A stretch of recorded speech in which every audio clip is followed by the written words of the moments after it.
Yep, here we are, we're done with 2021. It's been a very long year for the Toontown community, how it's had its high times, its low times. There was definitely a lot that happened in the year 2021. It was a big year, definitely a lot of things happening, definitely a lot of changes, but it was definitely interesting to see what happened. I've always wanted to do a video like this where it gives me a chance to talk about things I probably wouldn't really dedicate a video towards from January 1st, 2021 through December 31st, 2021. I'll try to cover as much as I can, so I'm sorry to the 5 people if I missed that one thing I didn't talk about this year. But yeah, this is also going to be a very long video, so probably the longest one I've ever made before, but I thought this would be pretty cool just to talk about all of this stuff. So with all that said, let the ultimate Toontown retrospective start.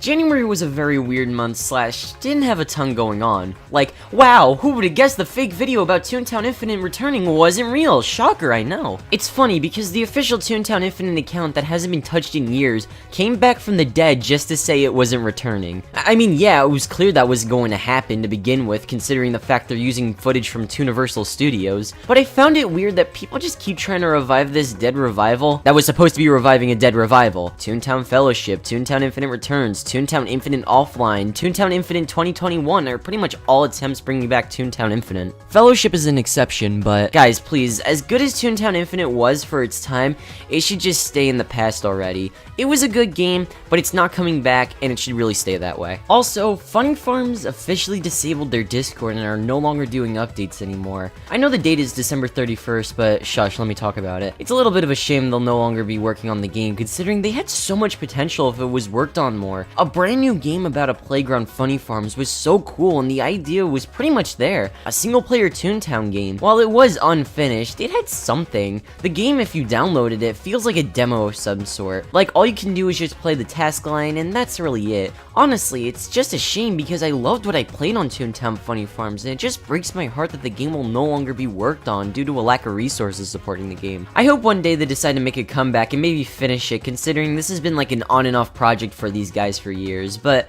for now, it's a shame for its closure. Some other things like Toontown Rewritten giving out these free backpacks for the accomplishment of hitting over 2 million registered accounts, which I'm gonna assume a lot of them are probably from quarantine, since Toontown's population as a whole spiked up really high considering there were a lot indoors for a while. You get this nice little backpack for putting in the code 2 million, and it's pretty nice for the most part. It's just a reskin of the Jelly Bean backpack, which I believe was from Toonfest, but Toontown Rewritten is no stranger to doing that at times, because when it comes to reusing older models for accessories, they'll do it. But it was a nice freebie though, I'll give it to them that. But also on January 1st, ODS was here to give out newer accessories as well. I'll talk about ODS's return in another video depending on when OBS comes out, but ODS is back with smaller updates like this to the game to keep it alive. Here we have some newer accessories to show here. So on January 1st and on the 7th, they released 8 new accessories. We have ones with the backpacks for the cogs like the cold collars, the bottom feeders, script kitty, and the short chain. Then they have some other fun ones like MLG glasses.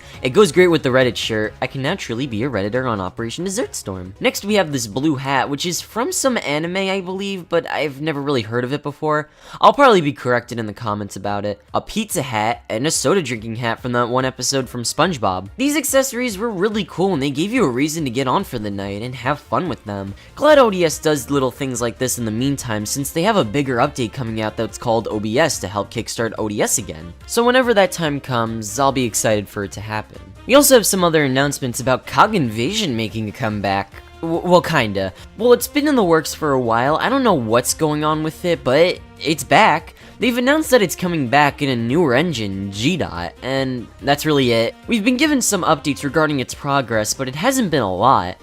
I don't know if it's gonna be that well. If it is, that's cool if it will. It's just, it kinda came out of nowhere, but let's just hope this is pretty cool. I really hope it ends up working out for them and they get some stuff going out. Not trying to downplay them, but let's just hope this isn't another failed attempt at CIO's return, because I really did love Cog Invasion, but its other attempt, the single player version, I'm assuming was kinda canned or just being reworked. Anyways, I'm glad it's back. Let's just hope it doesn't fail.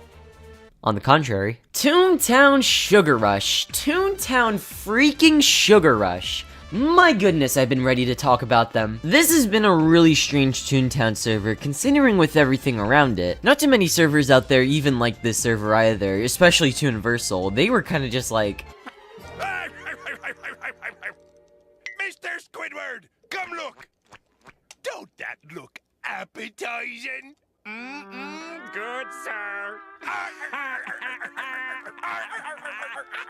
Also, no disrespect to anybody who worked on this game, they definitely seemed like they had a good idea on their hands. It was just poorly mishandled, and even the people who worked on it don't even take it seriously. Like, have you seen its Discord? Alright, so why Sugar Rush was pretty much made fun of or just looked down upon by a lot of people?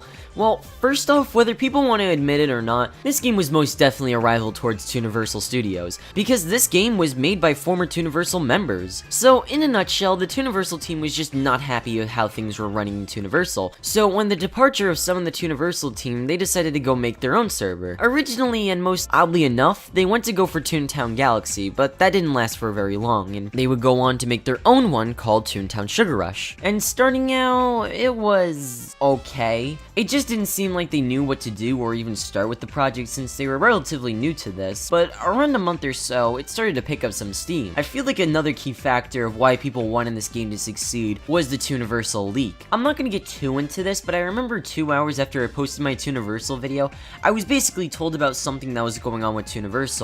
A leak, if you would like to say. It was basically a leak containing a lot of stuff with the game, some other things. It's been all cleared up. I'm not gonna hold them to this. A lot of the things that were in that document have been resolved, or like issues months ago before this whole thing happened. It just caused a huge falling out with the Tooniversal team, with dozens of staff members leaving the game. I even heard there was an ultimatum by Toontown Corporate Clash and Toontown Offline basically saying, you either go work with Tooniversal or you stay with them, or just take a break from working on Tooniversal until everything dies down a bit. I mean, that did end up happening because people who worked on Toontown Offline and Corporate Clash that worked on Tooniversal pretty much left it or took a break from it. But it definitely did give you a glimpse on why some of the Tooniversal staff members were a little not so pleased with how things were going. You can now kind of see a reason to why these guys made a new Toontown server in the first place. They thought they can do better from Tooniversal. There was too many problems with what was going on, and they wanted to see that they could do what Tooniversal couldn't. But yeah, despite all of these things happening, we would soon realize that these guys just didn't know what they were doing with Toontown Sugar Rush, even though they thought they could do something with it. So I'm gonna tell you guys a few red flags I encountered while I was a bystander in the Toontown Sugar Rush Discord. First off is when they tease some stuff like their concepts, like the brand new cog types they wanted to do. Okay, so the concepts for them, I'm just gonna say they were not my favorite.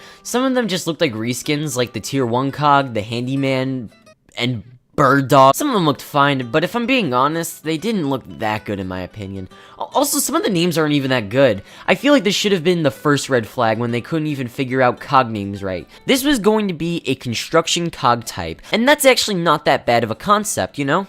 Seems cool enough. They definitely had the idea there. It's just, the names were not that well planned. I feel like they had this misconception that naming something after a machine is a name for a cog, and while yeah, they are machines, they are named after business terms. So stuff like Hammerhead Shark, it makes zero sense. It has nothing to do with business, it's not even a term of some sort. It's like with the loan shark. I mean, the loan shark would actually make sense because it actually does have something to do with business, how basically someone's coming after you for a loan. It's being a pun for a shark, but a loan shark is an actual thing with business. And the only thing it's going for it is just the hammer part, because it has nothing to do with construction, but that alone doesn't even work. It's not a business term, nor is it an actual job with construction. Same with the bulldozer, it has the same problems as the hammerhead. It just makes me confused because I believe no thought was put into the designs or names. Like, the concept of construction cogs is not bad in my opinion, but oh my god, these just weren't it. I mean, hey, on the upside, the icon looked okay. I remember they posted this icon and well, they made an icon, but I don't even know why they would show that in the first place. It looked like that should have never left staff discussion. And I'm not trying to be rude towards the artist, since it was really the poor direction to blame, considering they've made some pretty good artwork. He just needed proper direction. It's even more evident when they wanted to redo the cellbots and they were gonna look like this. Now look, the artist isn't a bad artist. Mr. Hypno, I know you're a really good artist. Your artwork's really cool. But yeah, these could have been a lot better. It just makes me believe that the person who was like leading the creative department didn't really know what they wanted out of this. Like, they didn't know what direction they wanted to go with the redesigns with some of the cogs, what brand new cogs they wanted. It was just roll with whatever the people were doing. But it looks like they were just kind of like, oh yeah, that's pretty good, we're gonna do that for the game, because they started modeling it. Another red flag I had with this game was that they were using a weird base, like a very weird base source code. They said they wanted to use Toontown House with Python 3. What? Okay, so to explain why that's a weird thing, keep in mind, people who make Toontown projects back in the day, they would either use stuff like Toontown Stride or Toontown Infinite. Games like Toontown Fellowship, Operation Desert Storm, and I believe Tooniversal use either Toontown Infinite or Toontown Stride Source. And for a great while, games like Toontown Offline and a bunch of other clones would use Toontown Rewritten Source leaked by Toontown Infinite, which is how Toontown Stride and Toontown Infinite sources were made in the first place, and so was Toontown House. So to make this sound more simple, when people were making a Toontown server, it's always best to go with Toontown Online with its source code, because the other ones like Toontown Infinite and Toontown House, they have some stolen assets from Toontown Rewritten, and they're just kind of outdated. Plus, it's just a little unstable to use it, even if ported to Python 3, but still, why of all source codes would you want to use Toontown House? The next red flag was, well, nothing. They had nothing. They had no really game to really advertise or to hype up. I mean, keep in mind, they had stuff like concepts, music, and all these other things, but still, they had no game yet to show. They were only just showing concepts and music. I mean, sure, I did hear that they were working on stuff with modeling, but that was kind of it. And they did some odd stunts like this. Yeah, I have the screenshot still here for some reason. They were trying to hype up and advertise a contest, and that they would give the person who gave out the most invites an in-game exclusive shirt in the Toontown Sugar Rush. And that just makes me question, why? Why are they trying to get 500 people for something that doesn't even exist yet? For something that's not even ready? They even tried to hype up a website since that had a countdown for it, but that website never ended up releasing. Red flag number whatever. The game didn't even have any candy elements. Now, I speak on this because when I was on a call with two of my friends, and some of the staff members were on that call, and we jokingly said, when will the Toontown Fudge Playground come out? Yeah, I know, we were being kind of stupid. So we were basically asking that, and they responded saying, oh, we're not planning any candy-related playgrounds or things like that yet.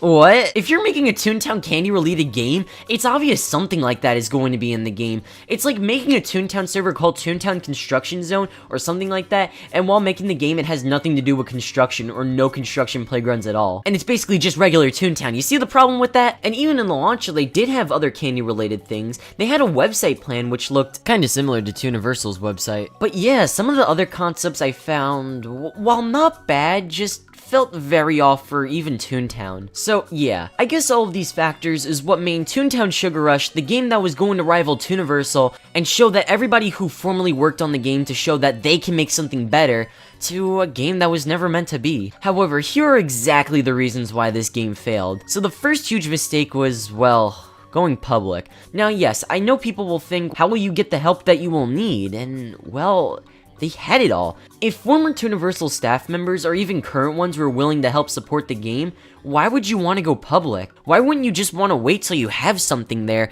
for you to release? Why did you have to do all of this? But that's the thing, the only reason why they went public was just so that they can say that yes, we are the next server that is going to rival Tooniversal. I doubt this was anything because they wanted to, you know, gain a fan base, gain people. They just wanted to look like they were better than Tooniversal. And ironically, they suffered the same exact things that Tooniversal had. Poor direction. Tooniversal had trouble getting some stuff out, but same with Toontown Sugar Rush, they couldn't even get anything out. A proper Toontown server just needs proper direction, and if it doesn't have that, then it's just never going to end up working out. This was what most projects suffer, with its direction. So you'd think, with former staff criticizing Tooniversal's direction, they'd try to learn their mistakes from them, and with this new project, make sure to do things better and more proper. So to wrap it up, Toontown Sugar Rush, after not knowing what it wanted to be, closed for good. I say for good because they only made this post after they wanted to restructure, but they have this thing posted like months after this announcement saying the Toontown dancing update. So yeah, Toontown Sugar Rush, while it was an idea, it was just one of those games that was kind of doomed from the start. Well, it wasn't a bad idea, they just suffered the same reasons why all these newer Toontown revivals just never take off. So yeah, this was basically the game's whole history, about its rise, and its eventual fall. Alright, time to move on. Jeez, we've really been going at it for 20 minutes and we're still in January? Oh god, what else is there? Oh, there's Toontown Offline. So yeah, Toontown Offline was here to give us some cool updates in the beginning of the year as well. They added some hardcore bosses to every boss in the game. These are pretty nice. Now, it's not something I'll be playing all the time. Yes, some of them could use a little work, but it's a nice addition to the game. I think some of my favorites are the CFO and the VP. More so the VP, because each of them have something harder to it. The VP has a longer ramp, but not only that, having the ability to smack you off the ramp, which is basically an instant kill for you. Or if you're an idiot, accidentally use max tune down instead of tune up while you're trying to heal yourself. It's alright. I think the VP one might be the most fun out of all of them. The other one is the CFO. They make it slightly more annoying, and he has these barriers to block goons and saves hitting him.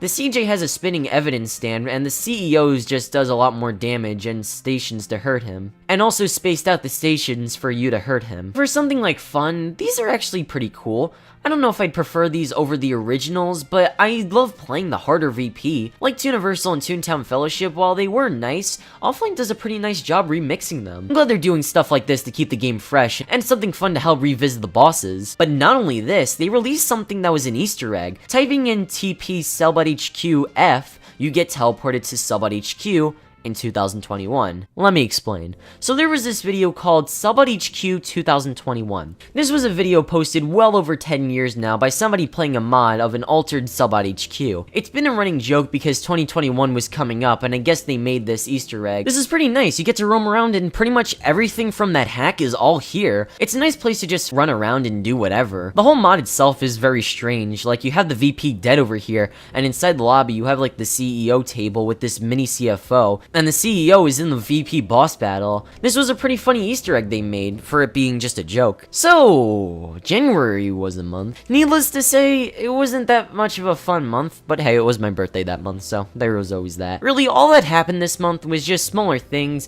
some weird rumors, closures to projects, and some starting up again, and Toontown Offline updating. However, in February, there were some cool things that helped get the year rolling for Toontown.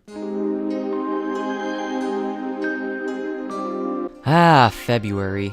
It was a nice month. I remember a lot from February. Friday Night Funkin' becoming in its prime, Toontown Corporate Clash updating, a bunch of weird things as well with this month, and me playing the OCLO for the first time with some of my friends. Listen man, that was a fun night. I got all dressed up, had a nice time, live streamed that thing, and for me to play the OCLO, only for me to hate it. Alright, I want to reiterate that while the OCLO isn't a bad boss, it's not a bad update, it's just not a fun boss for me to revisit personally. I've already given my 2 cents about the OCLO, so if you want to hear my full thoughts about it, I made a 30-minute video about it, but I should probably elaborate a little more with how I was trying to talk about the OCLO for a little bit here. So my thoughts with the OCLO is that it's just a very okay boss. I'm just saying that I feel like if it wanted to be a little more better and a lot more fun to play, it should have just been toned down by like 1% in my opinion. Like just very teeny tiny, making it a little more fair.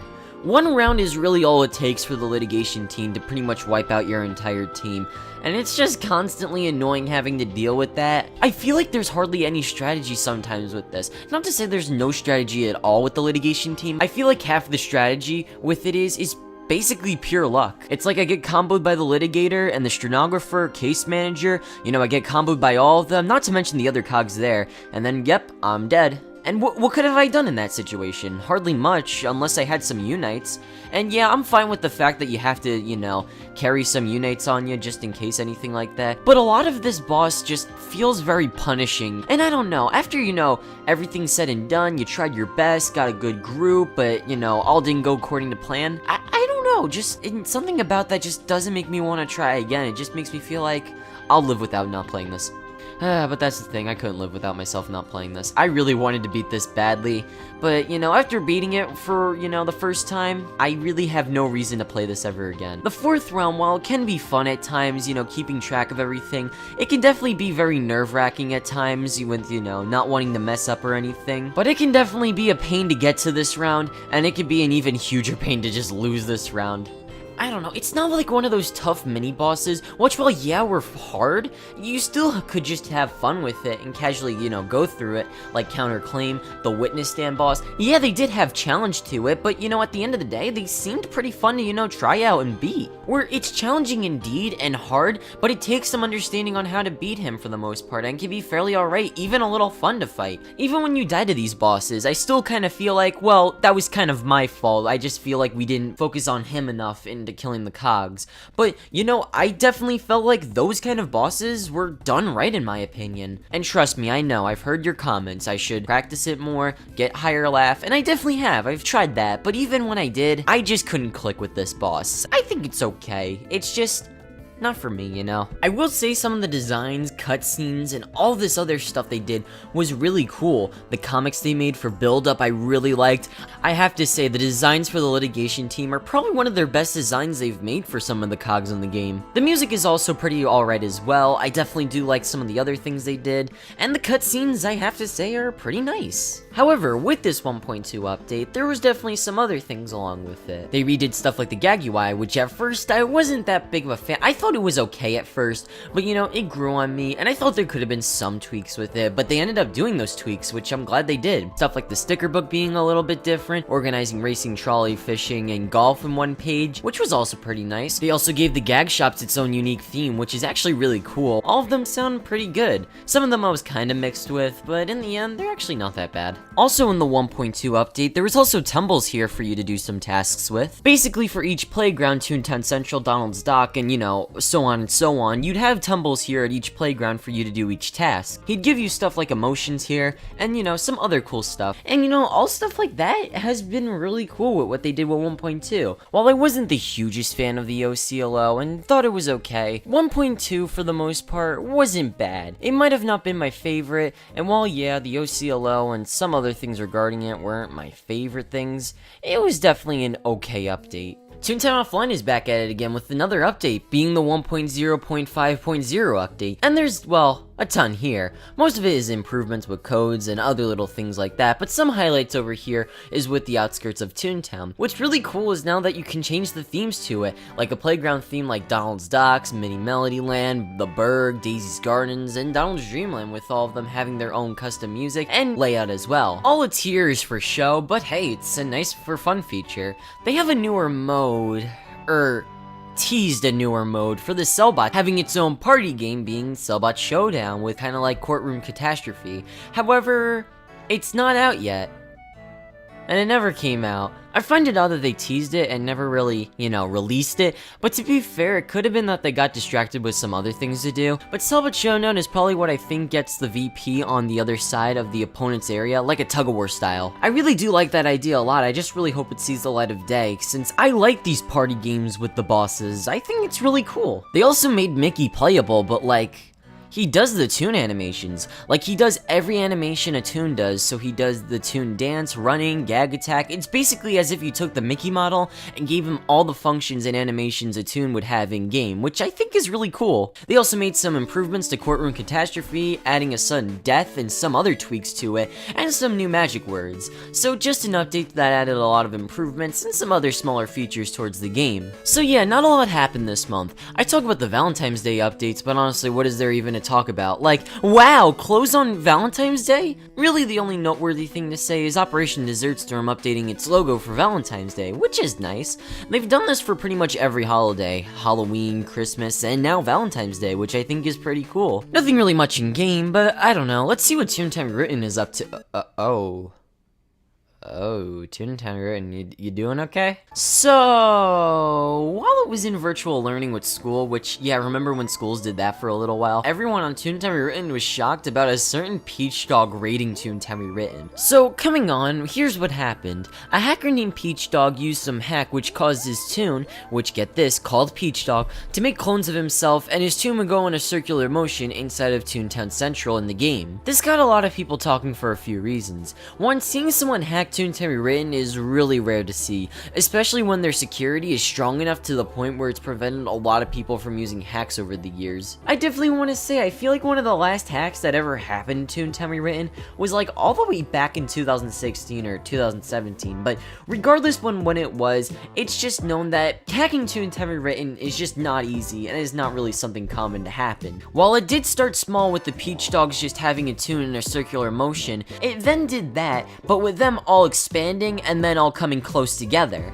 Keep in mind, this had been going on for an entire day, so that means this hack wasn't put to stop after like one day of it going on, which means this hack must have been serious. But wait, it gets better. The second day, the Peach Dogs come back with it being an entire tower, lagging out the entire game with the amount stacked up, going to a circular motion. This is when it got really comical, considering someone managed to even go further with the Peach Dogs. This was also all over Reddit with people making jokes after jokes. Heck, it was even all over YouTube for Toontown, at least people recording their own videos about it. People even make jokes about it, which was really funny to see people making a meme out of Peach Dogs. What's the most strange of all of this was someone literally bought the domain for toontown.co.uk and it just had a picture of Peach Dogs saying, "I'm the real Roger Dog." It's weird how far this was all taken with the whole Peach Dog thing. And the strangest thing of all, this wasn't just here for like an hour or two, no. They would get wiped, but then they would come back. I don't even know if the people at Toontown Rewritten knew how to fix this, because if they did, this would have been gone immediately. They were pretty much onto this stuff, but if this was going on for this long, this truly showed that they really didn't know what to do. But I don't know if the person chose to stop doing this, or Toontown Rewritten finally figured out how to get rid of the Peach Dogs, but after a week of this all happened,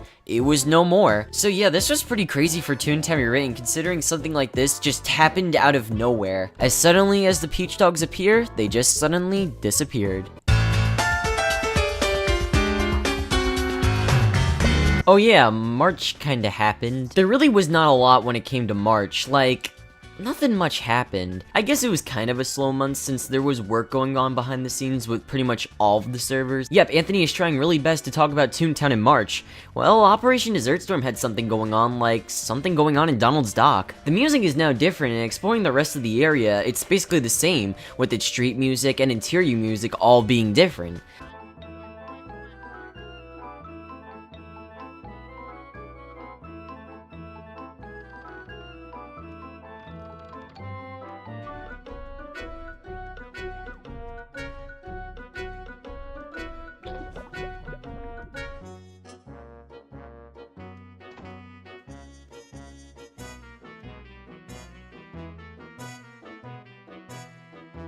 Now, why is that happening in ODS? Why did they change all this music? Well, this is a teaser for Operation Banana Split, or OBS for short. You know, Open Broadcast Software. This is for a new expansion to the game that's been in the works for a little while. I remember Sebastian, the guy who's kind of in charge of making the project of OBS, told me he had these ideas. He sometimes would show me his progress and giving my thoughts and tips for him on it. And all in all, I'm really excited for it. While I haven't seen all from what he's done from it, what he's shown me is really cool, and I can't wait for this expansion to come out for ODS. I'm really glad they're doing things like this again, because this could be the start of something cool for ODS again. Well, yeah, as of me writing this script, nothing much has been said of OBS's progress, or even if it's gonna come out this year, which, spoiler alert, it didn't come out this year. I'm still very excited on what they have to come with this update, and when that time comes, I'll make sure to make a video on it. However, we still got more with ODS for its St. Patrick's Day update, having this updated logo. They must love it a lot, because every time I go onto the game, it still shows that. Guys, I know you love St. Patrick's Day, but give it up. Toontown Offline updated a little bit, showing some teasers on what they're going to be doing next. This skyscraper looking thing in the outskirts of Toontown. This was called the Endless Tower, and this was going to be something new coming to Toontown Offline. It wasn't really clear at first what it was going to be. I love how I act, I have no clue what this is, considering I helped them out. But yeah, this is currently what they were up to regarding with Toontown Offline. Toontown Offline also had some bug fixes and features, I guess. Some new things to me where they had the ability to have the jukebox in Toontown Central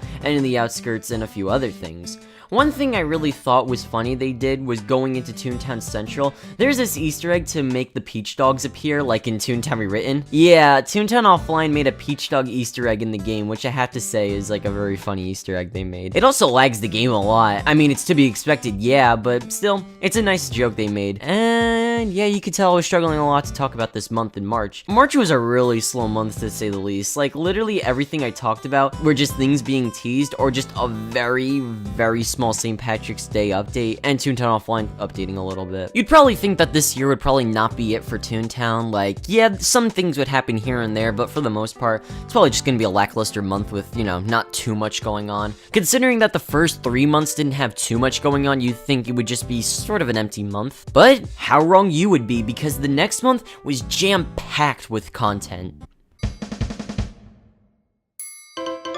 This is when every Toontown server put their all into their April Fool's update. Why the April Fool's update? I'm not too sure. But here's when every Toontown server updated. Toontown Rewritten, Toontown Corporate Clash, Universal, Operation Desert Storm, Toontown Offline, all released April Fool's update this year, and wow, everyone really did a good job here with their own things. Let's start off with Toontown Rewritten. Oh boy, I wonder what it's gonna be with Toontown Rewritten. The same old like every year with April Fools.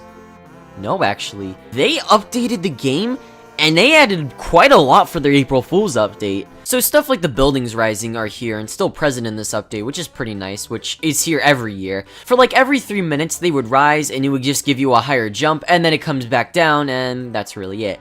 It happened in every playground, but that's really they would always do with April Fools. But this year they added some things for the April Fools update, but some things that would actually stay permanent in the game. I think it's best we talk about these first, being the new trolley games. So these were teased for the longest time, like back in 2019. I think everyone accepted the fact that these wouldn't be coming out anytime soon, despite the fact they looked finished for the most part. Like hell, someone on the Toontown Rewritten team showed it off on their YouTube channel, and it looked finished for the most part. Like, yeah, some changes were shown in the final product, but did it really take a year and a half to finish? Same with Flashlight Tag and Red Light Green Light and the other trolley games. But yeah, it seemed like while these were almost done, it just looked like Toontown Rewritten didn't have that much motivation to work on it, probably after field offices. However, surprisingly, they added it. Still no Red Light Green Light and some of the other ones. Actually, off topic, but one of my friends, Something Random, actually remade the Red Light Green Light one and the Plant game. These were originally ideas for Toontown Rewritten, but they probably never got pushed or scrapped.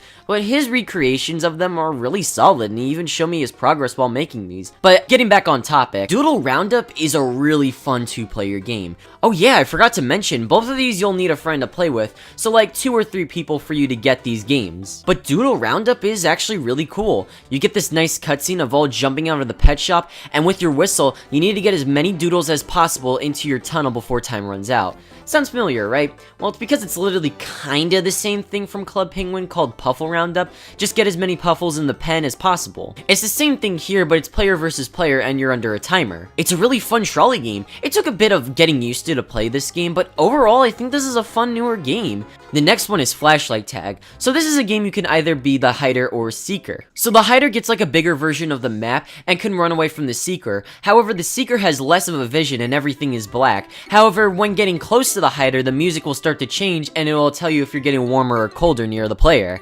If you flash them, you win. I probably could have worded that better. I want to say this was my personal favorite just for the fact that trying not to get caught is really fun for me. Playing as a seeker, well, can be fun, but it'll sometimes get annoying when you really can't find people, but it's not as hard as you think. I was able to win my first go trying to play as the seeker. Only catching one, but still I had a lot of fun playing with this. So those are the new trolley games. What else is new? Well, Fluffy is here in Toontown Central carrying brand new Toon Tasks. He has 2 Toon Tasks, however, I did one of these rewards back in 2017 when they were offering this. However, there's also the new backpack. The Toon Task is pretty much simple considering it's really only for people in Toontown Central, but it's still actually something new for people to do. Kill some cellbots, and the task will require you to play some of the newer trolley games like Spotlight Search. Then you go to Flippy and you'll be required to get a whistle, and that kind of means he wants you to go play Doodle Roundup. After that, you'll be giving the backpack, and it's really nice. I like it personally. I think it's a nice reward for people who are just kind of desperate to do something in this game. Some other new things is like the new music for the cutscene for the CFO, and the new boss fight music for him. It's okay. I don't think it's bad, but for the most part, I think it's alright. Just, I don't know if I'm really all that into it. But it's a nice little change, I guess. The other thing here were the beach balls. They are as pointless as you think, but who really cares? They're really just fun to play with. Just like throwing them around and just seeing what you can do is just a lot of fun. They're so clunky, but I love it. And oh, I totally forgot to show this in my video, but going into Donald's dock in some districts, the boat has completely sunk. So now you can just run on the floor and Donald's boat is just kind of sunken. What's even cooler is that they now have the fishing stands there, whatever it sinks. I gotta say, that's a really cool detail, which I'm surprised I missed originally. But yeah, really cool stuff. And yeah, that was Toontown Rewritten's April Fool's update. Honestly, not a bad one. I really did enjoy this neat little update from Toontown Rewritten. They're doing some cool things, and again, not just redoing what they did 4 years ago. I really hope they do more things like this throughout the year, and spoilers, they do actually, which we'll talk about later. But step aside, Toontown Rewritten losers. Clash is here to most likely outdo them every year. Clash makes the coolest April Fool's updates they've done for the past 2 years. They've been really cool, and I mean really cool with updates like this they've done for the past few years. Hell, even in Project Altus, they would always outdo Toontown Rewritten, despite Toontown Rewritten also trying those years. They always have something weird yet really funny. Like last year, they added an entirely new boss. Yeah, it was a counterclaim reskin, but instead of Count, it was actually the red hair, which was probably going into the breaking into the law lore. Oh, and we cannot forget last year when they literally just replaced the CFO with literally the big fish. That was actually a really funny joke they did. They added 2 joke bosses, those were great. And oh, remember in 2019 when they had Sky Clan? Dude, Sky Clan was so cool. Like, they put way too much effort into just an April Fool's update, but that's what I just love about them. Despite me not being the biggest Clash fan with some of the content, like I could definitely be mixed with the game, but when it always comes to their April Fool's update, they always hit it out of the park and just put a lot of effort into them, and I just really gotta like it. 2020 was even nice. Like, remember that joke area they did for Boardbot HQ? And yeah, standing there for 20 minutes is a bit much, but hey, I guess it was a nice bonus. And you're not really required to, it's just to watch there for 20 minutes and do other stuff while you're waiting. They brought back One Laugh Ubers, made the game a complete meme, which I always love the fact they would do and never take themselves seriously. I think Toontown Corporate Clash can make the best seasonal updates unlike any Toontown fan server. So what did they do this year? Not a whole lot. Yeah, Toontown Corporate Clash really didn't do much with their April Fool's update this year. They're always above and beyond with what they do each year, and sure, I'm not expecting them to do anything phenomenal each year, but for once, they really didn't do a lot, but really more so reused a lot of things, while adding just a little bit to this update. Now, that doesn't mean they didn't do anything. Here's what happened. Well, being totally honest, all they did was just bring back a lot of old stuff. Some were just Boardbot HQ, which, you know, if you did it once, you really don't have much of a reason to do it again. One Laugh Ubers return as usual, along with Turkey Tunes. I don't get why they just don't make these permanent at this point if they're willing to bring them back so often. And just a tune bringing back some of the Breaking the Law stuff if you didn't snag them back then. That's really all they did April Tunes-wise for this update. Well, let's look at the other things. They redid Twilight Terrace and... okay, well, this is actually really cool, I won't lie. I really like how this tunnel goes uphill with all these cool things here. I love this building here, how it's under this street going up. I love this shortcut thingy they made, which makes it easier for you to get onto the top. You even have a staircase path, and you'll be led to Boardbot HQ's tunnel. Honestly, I really love this new street. The only problem is, who's really coming here after the April Tunes event? Like, this is a street they did have a lot of love for. They really should do this for Wacky Way and some other areas. The street is not bad, it's just people won't really be able to use it a ton, besides for like tasks, I guess. But other than that, that's really all they did. They also nerfed the OCLO for a little bit, which to be fair was slightly more helpful, but made the case manager just a little more annoying, but it did make some things better for the OCLO and more enjoyable. The last change was some of the boss rewards getting changes with the SOS and Unites. That's it. Literally all it was just smaller updates reusing some things from 2020, and just a bunch of nerfing with a new street. That was surprisingly underwhelming considering Clash usually goes all out for their updates. I don't know, they usually just have fun with themselves with these kind of updates, so the fact they really didn't do much with it at all this year kinda confuses me. Their reasoning this year was they wanted to focus on releasing more permanent stuff to the game. So, an update basically. If that's really all they wanted to do, I don't understand why they couldn't just hold these updates for a different time. I don't understand why they did that, but I have a theory. I think personally Toontown Corporate Clash was working on something and had some smaller updates to fix the 1.2 update. However, April Fool's was right around the corner this year. They didn't really have time to really do anything new, so they just brought back a lot of old things they've done in the past, and some things they've been working on and just slapped it all together just to say it was an April Fool's update. And that was the reason why there was not too much new there besides the street and some other improvements. I don't know, just seems really odd. I just think they didn't have enough time to make something this year, but I find that weird they were saying that because even Toontown Rewritten had some permanent content, but also had some cool seasonal things like the Toontastic speech balls and kinda some other things. It's not a lot, but hey, they were pretty cool changes. Yeah, it's safe to say Clash's April Fool's update this year just wasn't the best. Oh well, maybe next year. Next up, we have Tooniversal, and wow, I haven't really heard much from these guys for a while. Yeah, ever since 2020, there really hasn't been a whole lot going on with them, but they updated. Kinda. But anyways, Tooniversal added Press Boot HQ once again for their seasonal April Fool's update. Well, it's Press Boot HQ. Yeah, there isn't a ton to talk about. Even when it was new, it was just a joke area for you to roam around and do some toon tasks to kill some gumshoes. Other than that, it's a joke area, that's really all they did with it. They also have this thing where your toon would change wherever you would go, but I think they might have had a huge bug with it, because while walking with your toon, it would just randomly change when it was only supposed to do that one time. Yeah, I don't know what was going on with that, but that was weird. Yep, that was Tooniversal. There really wasn't much for me to say here. Operation Desert Storm is here, baby, back with an April Fool's update. To be honest, I don't think they really have done an April Fool's update before, so let's see what they've been up to this year. Alright, so things have been going on in Operation Desert Storm. The cogs have drip now. The Lawbutts, at least, now have this new suit texture based on the meme with Goku having drip. This is a really funny change, which I honestly really like a lot. However, that's just half the story. The CJ has been giving a new change as well since he's the Supreme Justice. Cool, right? The problem is, though, I never got my Lawbutt suit, so I had to be the chump who missed out because I'm still stuck on the little old man task in the game. However, just doing a little bit of transferring and modding, and boom, I had the boss right here. Well, it's basically just the CJ again, but with some newer textures and looking stylish as ever. We also have some newer music here as well, which is actually pretty cool for the CJ. But yeah, it's basically just the drip CJ and drip cogs trying to stop you. But yeah, that was a nice boss. However, the only problem with this is that, well, not really everyone can play this, especially for newcomers or people trying to get back into the game. It's hard for anyone to even play this joke boss for the CJ. It would have been nice maybe like they did something like a Storm Cellbot style that during that time anyone can go in and do the CJ and play this. But sadly, if you did not have your Lawbot suit, chances are you're gonna miss out on the fun. But to be fair, you do get to see the drip cogs, so you're not missing too much. Also because Easter is very close, and yes, they brought back Skipper McHop.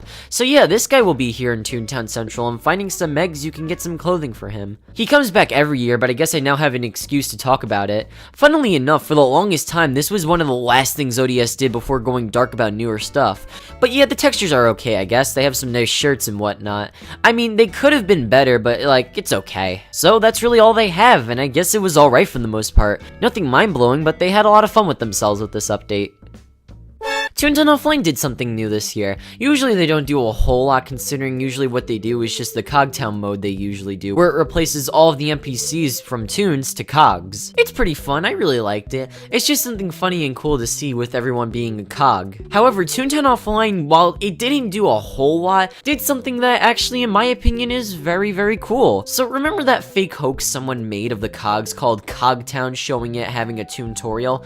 Well, for Toontown Offline's April Fool's update, you can make your own cog, which is referencing the old hoax they made all those years ago. It's really cool. It's basically what everyone would have wanted back then with this hoax happening. You can mess around with customizing the suits, the heads, and it's really nice. However, once you make the cog and load into the game, you can. It'll just be a toon. You'll have the name and everything, but it'll just load up as a toon, which honestly is kind of a bummer.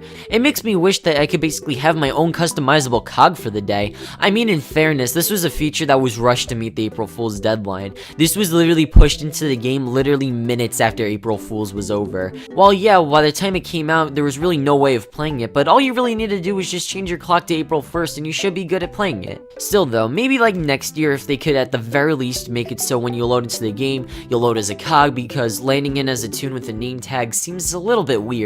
But still, I thought this was a really cool April Fool's update from Toontown Offline. And that wraps up all of the 5 main Toontown servers' attempts at their updates. Well, to be perfectly honest, while all of them did their best, I'm sorry, Toontown Rewritten just came up on top this year, surprisingly. Yeah, I don't know, most people were kind of surprised that they outdid Corporate Clash. Like, what the hell kind of timeline is this? Toontown Rewritten just had a lot of cooler, newer things added for their April Fool's update, and a lot of cooler permanent stuff. Toontown Corporate Clash definitely did have some cool permanent stuff, just their April Fool's update was kinda lacking and just reused a lot of old things, and then Tooniversal was just basically reusing Press Boot HQ. Operation Desert Storm's April Fool's update, while a nice texture change and actually added some new music to the game, was nothing too special, and the Make a Cog was actually not that bad, but to be fair, compared to Toontown Rewritten's, I definitely do like that update a little better. Personally, I liked all of them, but Toontown Rewritten just did the best job. Well, there's one more thing I could talk about Tooniversal, and that's they updated for their Easter update. I forgot Toontown servers updated on Easter, but here we are.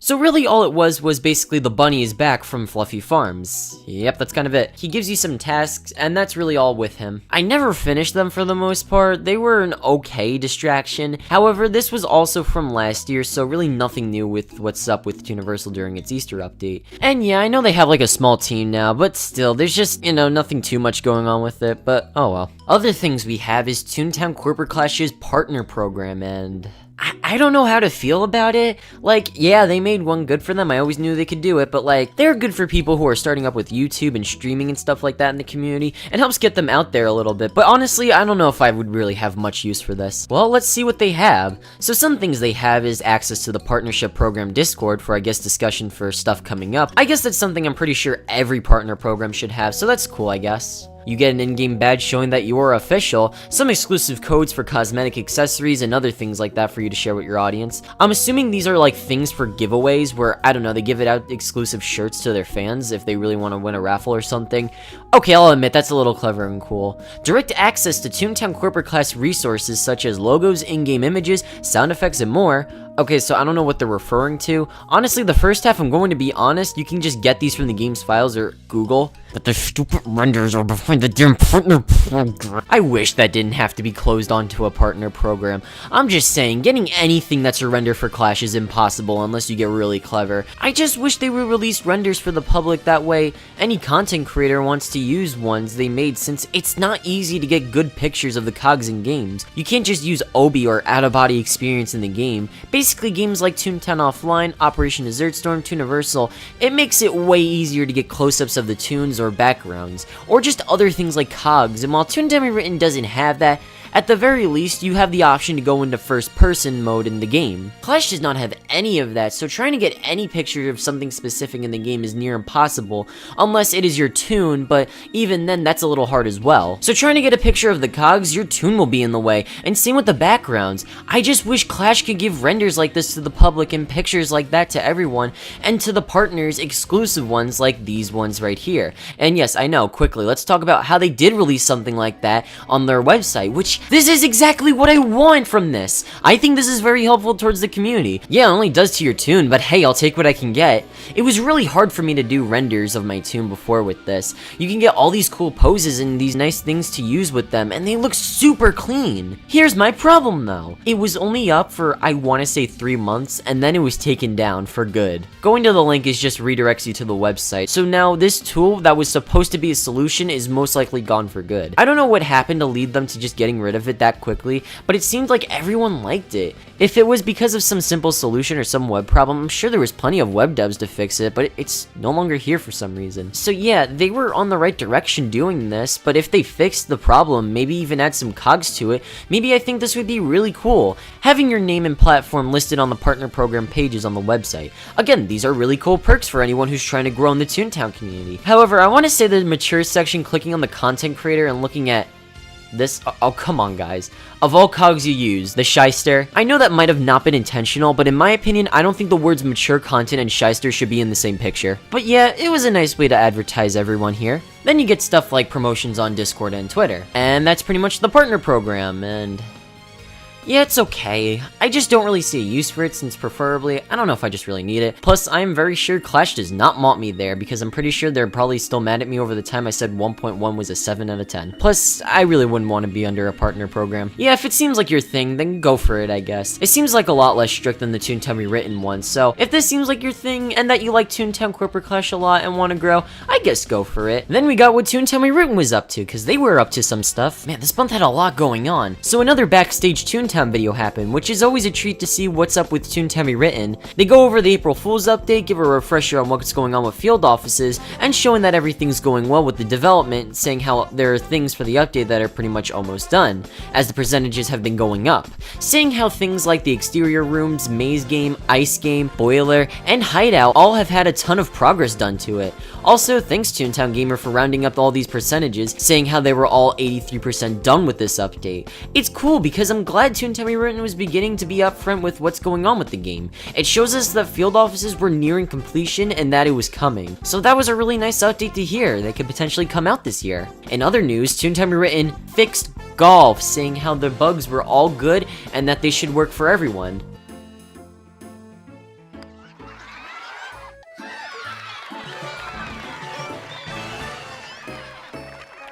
It's so broken when this update was released. It was not fixed whatsoever. There were shots of my ball going through the obstacles for some reason. Carts disappeared so I couldn't play. Yeah, it was all just a huge mess with golfing being fixed. If anything, this just made golf a whole lot worse to play. But yeah, then for real this time they did end up fixing it. But jeez, how bad could you break golf by just fixing it? But yeah, that was odd. Finally, we finished April. My goodness, there was a lot going on this month. It's like nothing happened in March, but then everything happened here. While this is all nice and cool, we're only 4/12 done with this video, which means we still have a lot more ahead of us. But I have to say, overall this month was really fun. Had some cool updates, some cool news regarding stuff, some cool announcements, and fixes. Let's see what's next.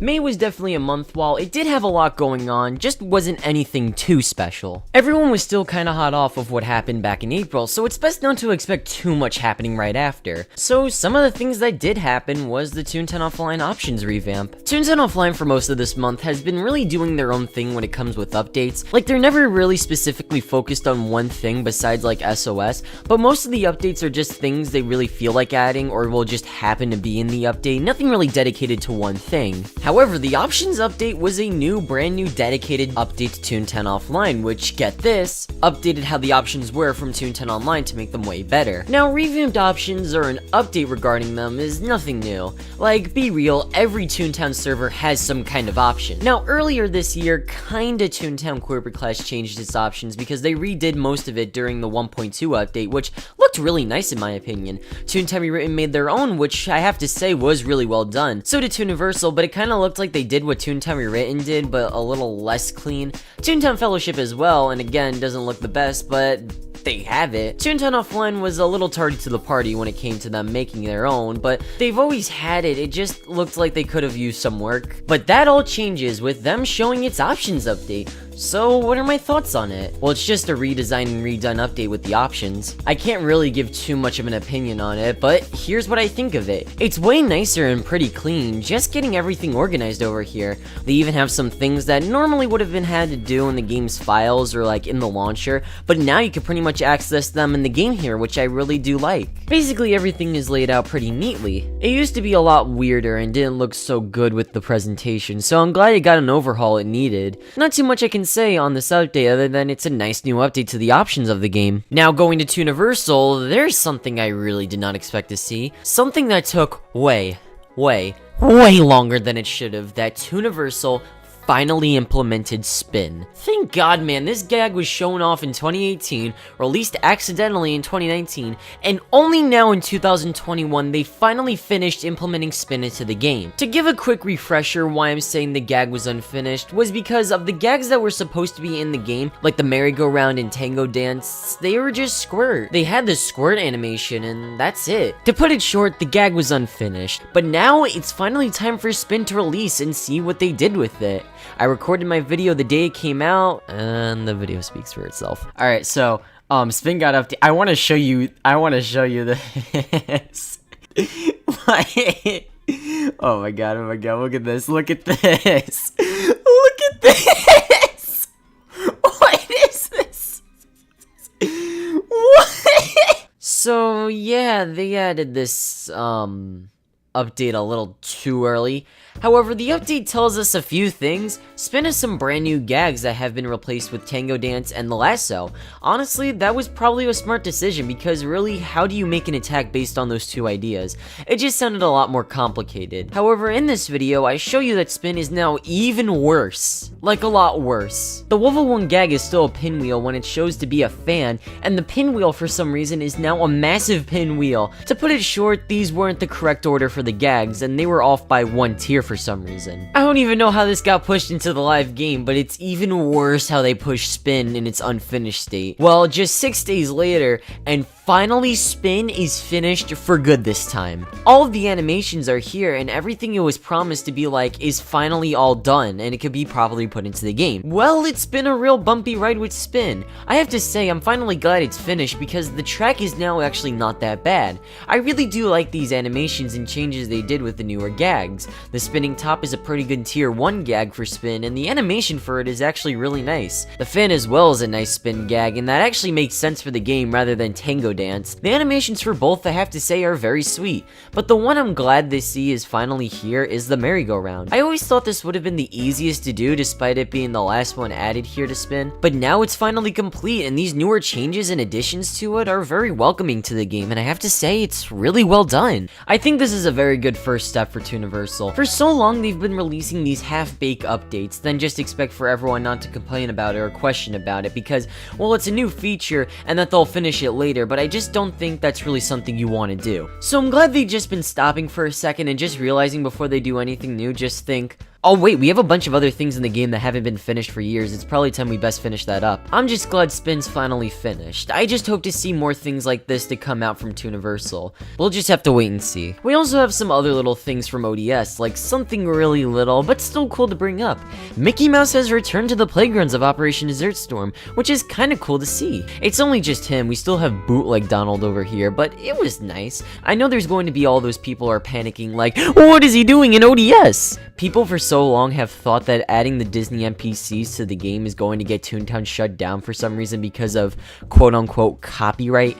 I don't know if these people understand copyright because not only is Toontown as a whole copyright and Disney could take it down whenever they want and all these other fan servers as well, so to say that they're a threat to shutting all Toontown servers down as a whole is, well, it's a dumb argument. Plus, the whole game is plastered with Disney stuff. The names, the playgrounds, the icons. Hell, Clarabelle and Minnie are still present in Toontown rewritten. Because if they have a problem with Mickey being in Toontown fan servers, that would also just mean they have a problem with Toontown fan servers in general. As long as they're not charging the game or having pedophilia in your Club Penguin revival, then Disney does not care. I understand some people's thought process with it, but guys, calm down. I promise having them back won't mean anything for the state of Toontown. I might make a video going into this more in depth because I really find this topic to be pretty interesting, but for now, don't worry about it. Along with that, saying sure as swell, you can become Mickey Mouse. Yeah, this was also more of a feature from Toontown Online ported into ODS, but I will say it was a fun afternoon with some of my peers, and everyone decided to raid the game as Mickey Mouse, so that was fun.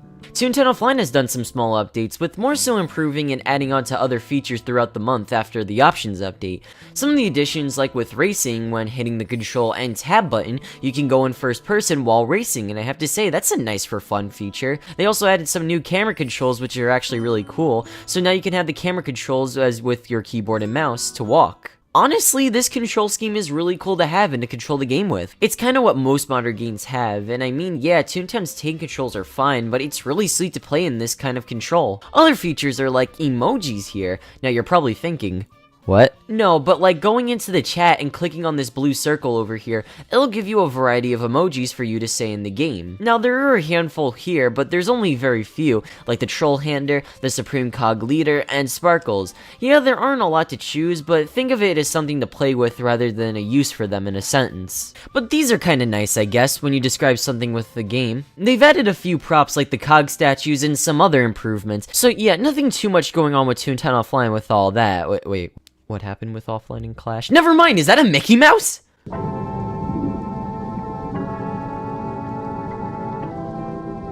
June's basically Toontown Ratings month since they did so much this month, with many things happening. One of the big ones here was the release of the Toontown Online Preservation Project. The website basically stored everything archiving Toontown Online. Stuff like merchandise here, older Toon news from the game, digital downloads Toontown Online offered, newsletters, and the older websites. Wow, these would have come in handy for my Toontown merch video, but these were really cool in preserving the legacy of the game. However, there was one thing that people cared for this website, and they were two things: artwork and design documents.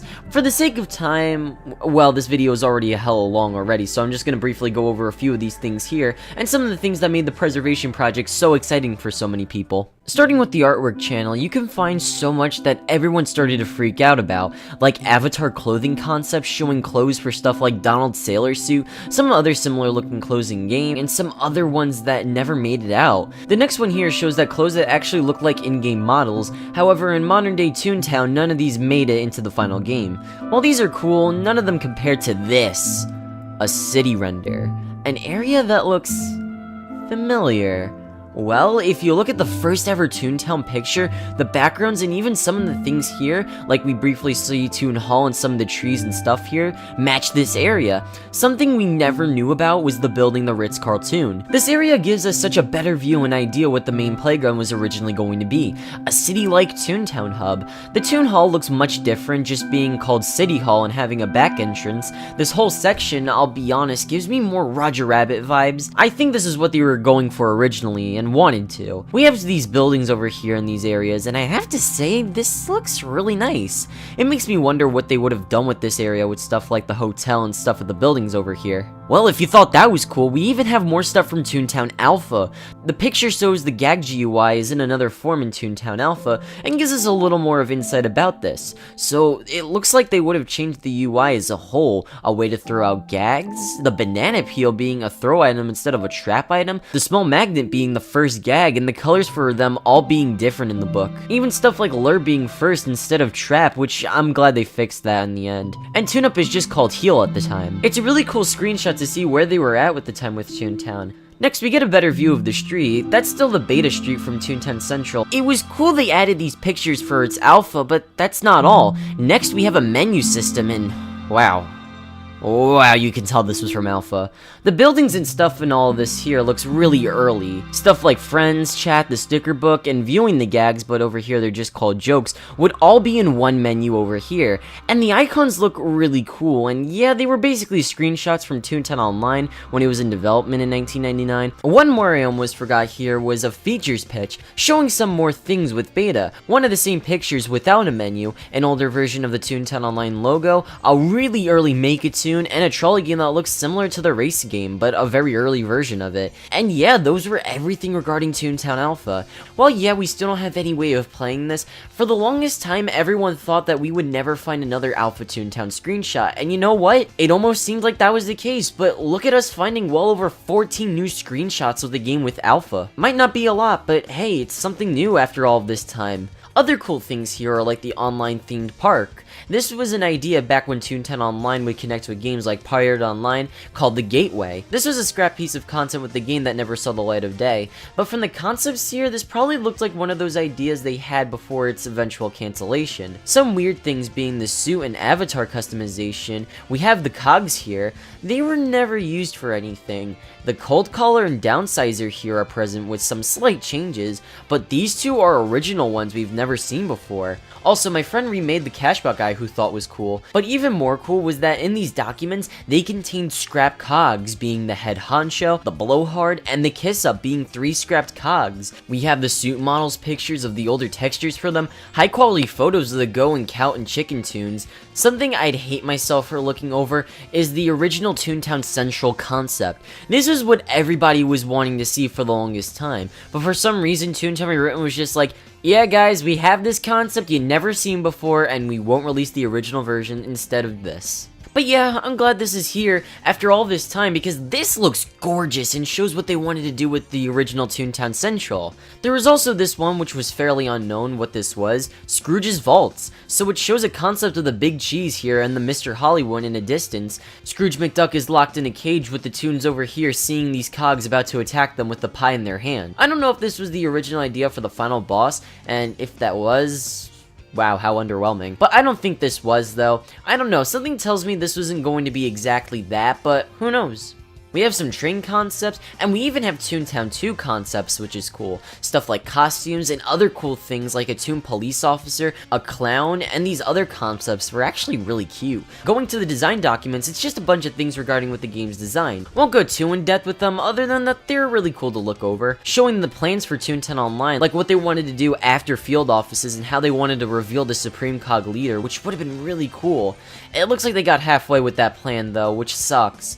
All they had to do was just not shut the game down, and maybe in 2015 we were this close to getting a final boss. But yeah, I think if you would like to see more of this, you should check the site for yourself. It's at toontown.online. It's a really cool place to see all the old Toontown stuff, and honestly, this preservation project was a huge and really cool thing for the Toontown Rewritten team to release for the game's birthday. It's really cool that all these donations given from them from the former Toontown Online staff have been given for this website. I'm glad because people aren't happy that they held on to this stuff for a little while. It's better than the time that they said they would show these at Toonfest 2020, which, you know, got cancelled. But yeah, very cool to see these concepts for the first time, especially when we thought these were lost to time. But now we have some cool things. Toontown Rewritten did updates for once.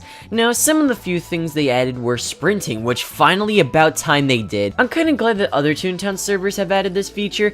I don't know, just getting through the game quicker with the sprint, or just in general with like most games, I like to navigate fast at times. Now, usually the sprint button would just be reserved for the shift button. For games like Tooniversal and Toontown Corporate Clash, they would use the sprints in this case. However, with Toontown Rewritten, the way you get around with sprinting is double tapping the up arrow. Am I the only one who actually finds this a lot better for sprinting? For a game like Toontown Rewritten, I think double tapping and holding onto it works really well. They also got rid of True Friends. I mean, it's not the hugest deal, but this pretty much confirms they don't want that idea to come back. I believe it lets you say anything without the whitelist blocking it, but people with true friends can only see it. It just seems like they don't want to bring this back. I mean, it seemed clear, it's been in the game for years, but had no function, so I guess this kind of confirms that they're not bringing this back. They reworked some of the staff badges, but the greatest of all is that they overhauled the requirements for kart racing and mini golf trophies. Yes, this is great. Racing, I'll be honest, was not only worthless, but annoying to just play. Getting the trophies was so unnecessarily hard to get. I tried finishing it, but I just couldn't do it. It was way too boring, way too grindy and tedious. However, since the overhaul, I'm now maxed at racing and I have like the best kart in the game. Golf, well, yeah, it's still somewhat fixed. I haven't maxed this one yet, but I'm just grateful that Toontown Rewritten has made these so much more easier and less grindy to do. Same with fishing, kinda. Yeah, you need to wait for decreased fish rarity, but still, for the most part, the side tasks from 137 is way easier than ever, and I gotta say, I'm really happy about it. You also get these outfits for completing these as well, so that's really neat. You can also change your name tag in the wardrobe, which honestly, I like that because I'm really glad you can switch them more easily. But the coolest of all is the return of the scrapped houses. So for every few months, Toontown Rewritten brings back the scrapped estates. The castle, cabin, cupcake, tiki hut, but to start off, they're going to be doing the cupcake house from until June to August. I like that they brought this back, but I'm kind of bummed it's only here every few months when you can get these houses, and not pretty much all the time, but it's still nice that they're back. But most awesome is the day and night cycle in the estates as well. So you can buy a few versions of the day and night system. One for it to just be a sunny day, which everyone has as a standard. You can either have the option to buy just the sunset or the nighttime theme, but there's also options for you to have it every 45 minutes or every 24 hours. I picked the 45-minute one since honestly it felt a lot more fitting, but oh my god, this is really nice. They've added a lot of unused things for Toontown Online, so it makes me glad that they're finally here. I'm also glad that Toontown Rewritten is starting to update consistently, since 2020 really didn't have them updating all that much. Something also kinda odd was the inclusion of this Easter egg being added to the game.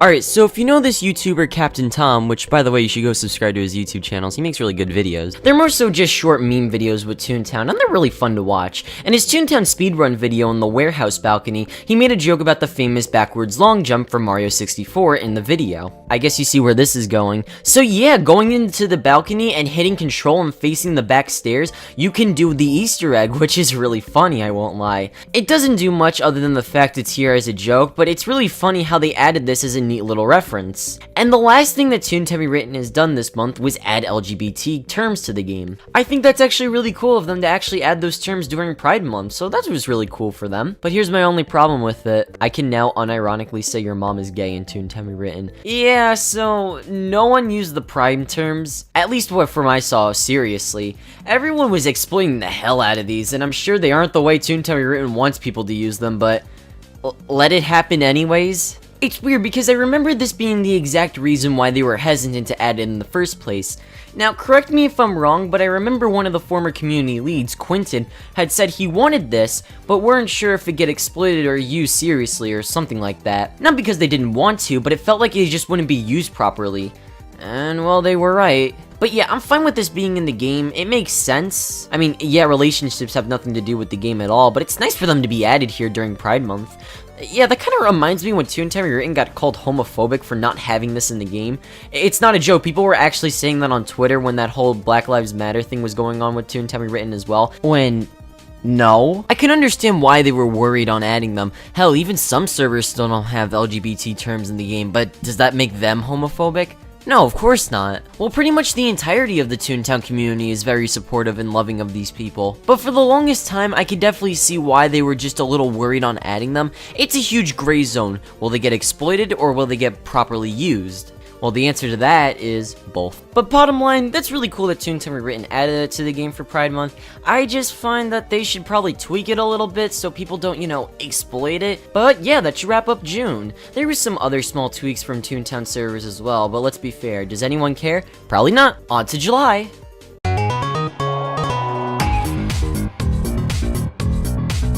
Wow, nothing happened this month, at all. Yeah, these next few months you'll notice some odd drought that happened with content regarding all Toontown servers. I guess the summertime was when all these servers went on breaks, or were just working on other things. But not even my main server, Toontown Online, has anything to supply with us. I mean, Corporate Clash updated again, but slightly. It's weird, they haven't been up to much ever since their April Fool's update, or really said much on what's next to come. They did say that 1.3 is next, but I don't know, it's been rather silent on what they're doing. Well, they provided some other smaller updates for the 4th of July update, being some newer accessories and the fireworks. These accessories are pretty nice, but I forgot to get these on the 4th of July, even though they looked pretty nice, but oh well. Still, that was nice. Jeez, is there really nothing? Oh wait, Toontown Archive, yeah! Toontown Archive is back with the newer, older version of the game. They've been releasing a lot of these older versions with Toontown. Toontown Beta 1, which was basically released in 2001, which was huge since everyone got to play the beta for its first time. They released Toontown 2003, which was the game coming out for the first time, and now they have the 2004 version of the game that's been released. So we pretty much have the game's early days from 2001 to 2004. I mean, besides 2002, but that version is still lost. Loading up, they have a new launcher which looks super nice and clean. They used to have another one which, while it did the job, just wasn't as good to use and felt like it could have been way better. But it's really cool that they upgraded it. So, 2004... It's alright. Nothing much is really here with 2004 than 2003.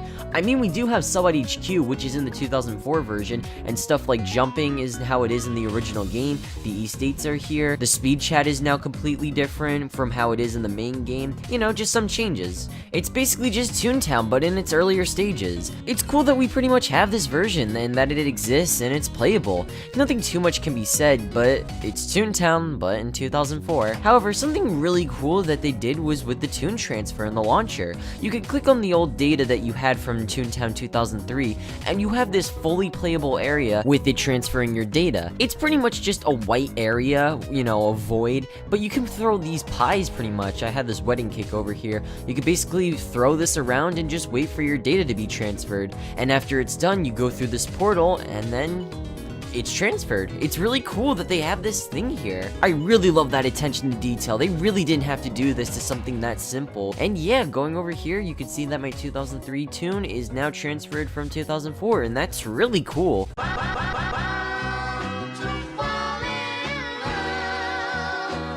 Well, like I said, August was a part of this weird drought of nothing too much going on regarding Toontown.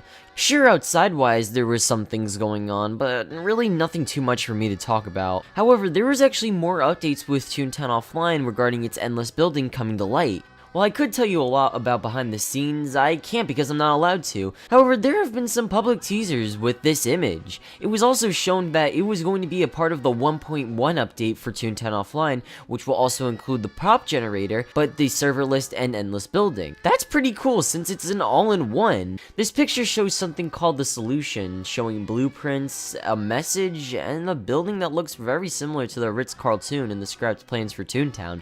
It does leave a lot of speculation on what it could be for, but for now we'll have to wait and see. I mean, I know the answer, but for you guys, you have to. Outside of that, Toontown Rewritten did this weird mini update. Rewritten, what's up with you? You guys have been updating the game now like 6 times this year with some quality stuff. Where did this come from? Anyways, with updates like this tells me that Toontown Rewritten is back. They aren't having a hard time getting things out regularly. Sure, it might be small stuff, but this is like a nice step. It's better than last year when they only updated 2 times that year, and that stunk. So 2 notable things were added that were unreleased stuff. Well, kinda unreleased stuff. Now, benches were like an idea I think was thrown around in Toontown Online's concepts, since you did see them in some promotional art with Mickey and Minnie sitting down on the bench. The only thing that was close was like the picnic ones, but regardless, they are here. What did they do?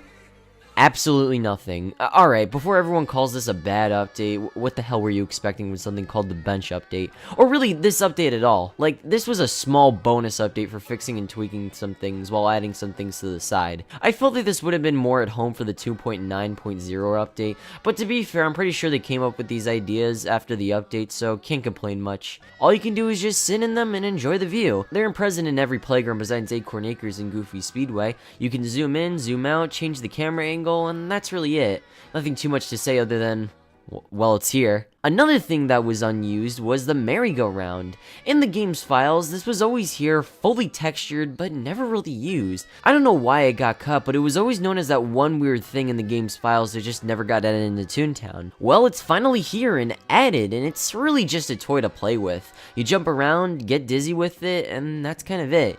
It's at parties, but that's really all you can do, just jump on them and, you know, parkour and make it go faster. It was an okay update, but I swear a lot of people ate up this update as if this was something amazing. It was literally just a bench update. Not saying it was bad, but nothing too special. So yeah, again, nothing too special, but hey, now I have this beauty in my life. Isn't that right? Hi. I love you. Oh, I love you too.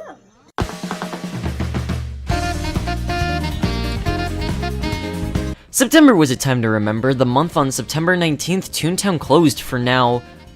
Oh my god, 8 years, jeez. We're getting old. However, with September 19th coming around, 2 updates happened the same day, being the Toontown Offline 1.1 update and the gates to Toonfest being opened. To start with Toontown Offline, can I just say this was a really cool update? Like, from right when you launched the game, there's a ton to unpack here. You have a new title screen over here giving you a few backgrounds for Toontown Central, Donald's Dock, Minnie's Melodyland, etc, etc.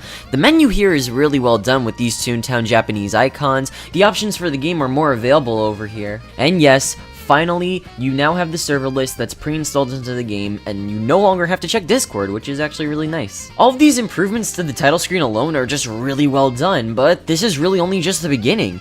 The prop update to 1.1 was really cool, to put it short. This made me actually want to build things again in the game, which is actually really cool.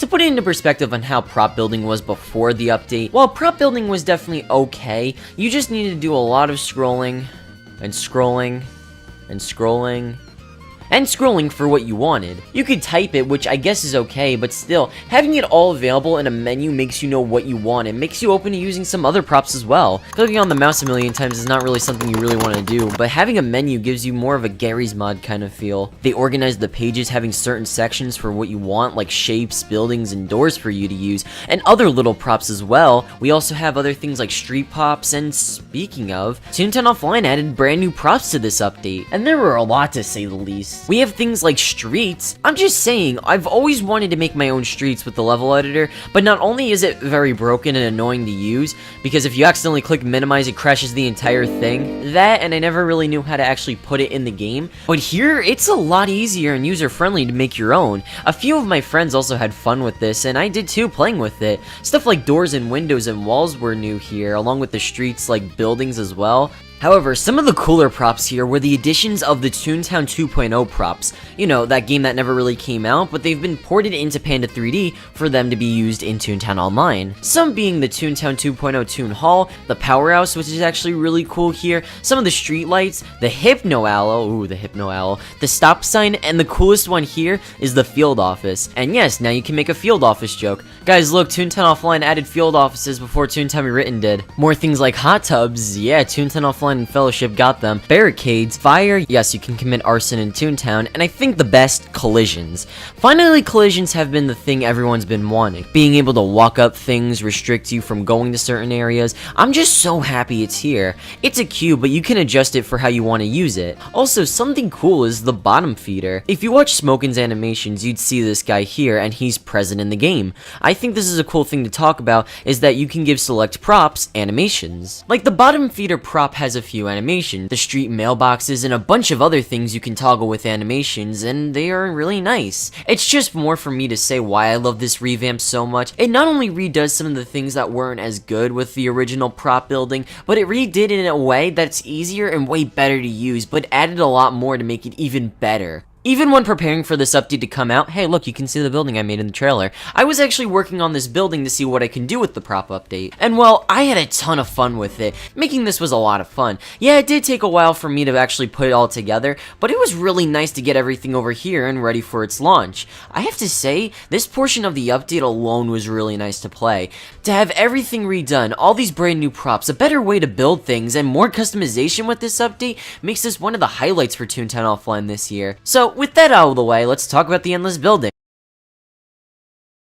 So, something I forgot to mention with this update is that they wouldn't be able to get this out with the Endless Building, so they decided to opt it for it to come out a different time. It's a shame it didn't come out when it was supposed to, but I hope it ends up releasing soon. It never did. 1.1 for the most part was a really good and nice thing for Toontown Offline, and for its anniversary of its closing. Then we have Toonfest, which kinda just happened. Toonfest 2021. What do you want me to say about it? This was, yet again, a really lacking and underwhelming year for Toonfest. Every year it's the same thing. Toontown Rewritten just never does anything with Toonfest anymore, and I mean that. They don't really care about it as much as they used to. I say this because if they did little things, and I mean like the littlest of things like adding quiz stage that's been in the game's files for well over almost 4 years, fully textured and has UI for it, and music for some reason, but they just don't want to release it. I mean, stuff like that would have been perfect just to be in that for the year, and that would be enough. But they don't do those things, so I just question, why do they not even do the bare minimum for Toonfest? You also gotta love how Toonfest at launch was really buggy as well. It was really unstable, but it was patched pretty quickly. So, what's new for Toonfest? Well, it's now called Cartoonival. I'm just gonna say it, I don't like that name at all. It doesn't really roll off the tongue like Toonfest. Cartoonival is as bad as a name as Antoony. What a dumb name that is. Really all they did was just change its textures to Cartoonival. And I might add, last year this was supposed to happen in 2020, but they had to delay a name change. A name change had to be delayed. There was really nothing here except one new thing. This new accessory is called the Toonfest token bag. Not the Cartoonival bag, because the textures here are just Toonfest tokens, because they weren't even bothered to change that for it. It was just such a weird oversight as well, as something as I picked up. And, yeah, that's it. Nothing. Like, nothing. On the websites, they announced some things like community texture packs that support it, and things like events. It's weird because it's like they cared about Toonfest but didn't really care enough to do some things for it. I get field offices were right around the corner for them, but I don't know, it's just that every year ever since 2019, each Toonfest comes every year and they just always do absolutely nothing with it. And it sucks because from 2014 to 2018, they'd constantly do things with this area. I just wish they would do this again, but hey, I can't wait for Toonfest 2025 when they finally add quiz stage. But yeah, just a huge shame. While Toonfest has been nice and is a good time, starting to train gags with XP, it just sucks they really don't do much with this idea anymore.